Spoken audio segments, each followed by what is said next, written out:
Ah, mas no ano passado o Flamengo tomou de 4-1, como eu falei ao longo da semana, né? Era completamente diferente a situação.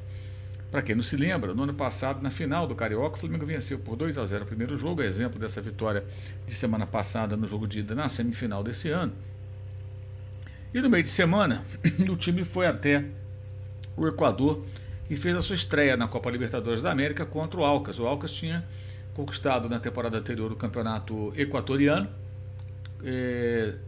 com isso garantiu sua vaga na Copa Libertadores, mas o Alcas é um time fraco, era um time fraco que perdeu jogadores, passou ali por uma reformulação, tomou 1-0 no primeiro tempo, na época o time do Vitor Pereira, o Flamengo até com algumas mudanças, mas jogou até um primeiro tempo bem seguro, fez 1-0 e o segundo tempo foi um horror, tomou uma virada, entrou lá aquele centroavante de 180 quilos, uma vergonha, e aquilo deflagrou uma crise interna, que não vazou imediatamente, mas depois, com os 4-1, a maneira como o time se comportou naquela derrota para o Fluminense, ficou claro que houve problemas ali, após aquele jogo.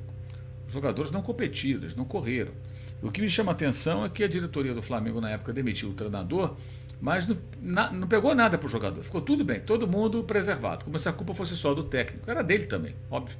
Sempre é também do técnico quando acontece isso, esse tipo de coisa, mas também houve uma grande contribuição dos atletas. Enfim, dessa vez não. O Flamengo não teve jogo no meio de semana para mudar o curso da história. O Flamengo muito tranquilo, o Tite com controle sobre o grupo, muito seguro. Então as chances de acontecer algo parecido eram meramente teóricas. Então o Flamengo poderia e deveria ter se arriscado um pouco mais e para tentar vencer o jogo. É verdade que teve um gol bizarramente anulado pelo VAR, falei isso na transmissão do canal Gold, inclusive, que houve ali um contato do Luiz Araújo nas costas do Keno, mas não foi um empurrão com força suficiente. Ele sentiu e já se jogou para tentar arrumar uma falta frontal. E o árbitro estava perto, ele viu que não houve falta. Aí o VAR chama, procura ali um pelo em ovo, ele volta e anula o gol. É até fácil anular o gol do Flamengo no cenário em que esse gol dificilmente interferiria na classificação ou não da equipe, dada a vantagem alcançada no primeiro jogo e o placar agregado então de 2-0, ainda com a possibilidade de classificação, mesmo que o Fluminense empatasse no placar agregado, vencendo por 2-0, por 3-1, por exemplo. O Fluminense tinha que abrir 3 gols de frente nesse jogo da noite desse sábado. Então, muito cômodo até para o árbitro anular o gol. Então o Flamengo poderia ter vencido, a estratégia do Tite funcionou porque o gol aconteceu e foi bizarramente anulado, mas depois disso, o Flamengo deveria ter agredido mais, o Flamengo poderia subir mais a marcação, o Flamengo deveria ter lutado pela vitória. E o Flamengo lutou para não tomar gol. O Flamengo jogou para não ser vazado. A preocupação do Flamengo foi não sofrer gol. Eu acho que não é por aí.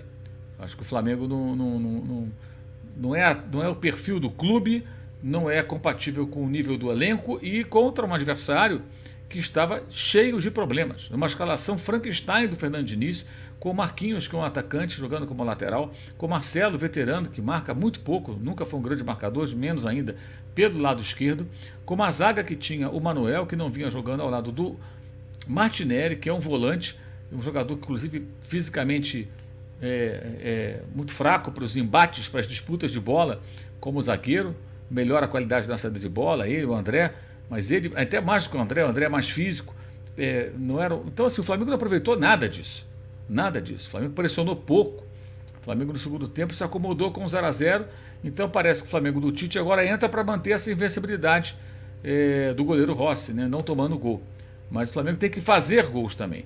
Eu entendo que o Flamengo tenha no Tite hoje uma característica do técnico que nós temos que entender. Eu sempre falo isso.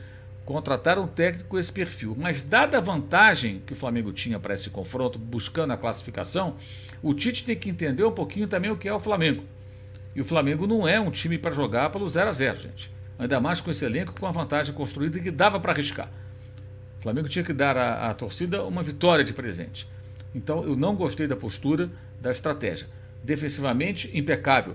Aliás, o Fluminense, pelo segundo jogo consecutivo, não finalizou no alvo. Ah, mas teve a bola na trave, como diria a música do Skank, não altera o placar. E além disso, na estatística, não entra como chute certo, entra como chute errado. E por que isso? Porque chute certo é aquele que vai na direção do gol. É aquele que, se o goleiro ou algum outro jogador não evitar, a bola entra e vira gol. Isso é considerado nas estatísticas de futebol finalização certa. A bola na trave, não. Mas de fato, mesmo não sendo arremate certo, foi um lance de grande perigo criado pelo Fluminense nesse chute de fora da área do Renato Augusto. Mas é muito pouco. O Flamengo permite muito poucas oportunidades aos seus adversários.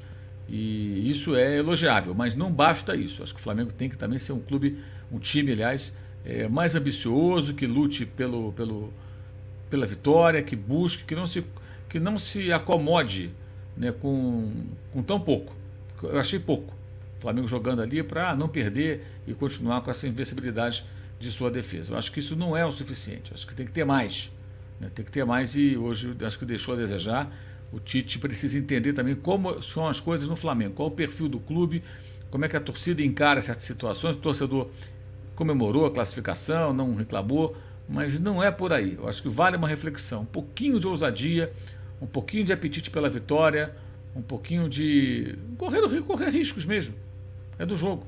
A vantagem era grande para tentar vencer o jogo. O Flamengo jogou hoje para atuar de contra-ataque, tentando surpreender o Fluminense e acabou não vencendo o jogo. Tem aí um dado interessante, que são 7 confrontos com o Fluminense depois daquela derrota de 4-1 na final do ano passado. E nenhuma derrota, 4 empates e 3 vitórias do Flamengo. Né? Isso é relevante. A invencibilidade da meta rubro-negra é também algo relevante, mas eu acho que precisa mais. Eu acho que é preciso um pouco mais. E precisa o quê? Precisa o Flamengo ousar mais, arriscar mais.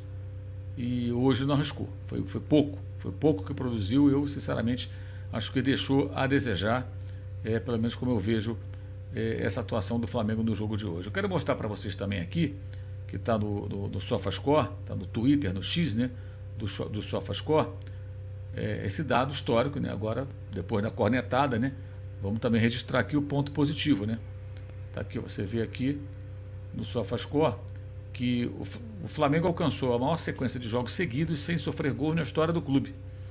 11 jogos, 8 vitórias, 3 empates, nenhuma derrota, aproveitamento de 81,8%, 20 gols marcados, 0 gol sofrido, 173 finalizações do ataque rubro-negro, 80 finalizações dos adversários, a média de 7,2 dos adversários, 15,7 do Flamengo, e uma posse de bola de 56,7% registrou o time do Tite nesse período aí de invencibilidade. Então, é um número importante aí que o SofaScore traz e a gente registra aqui.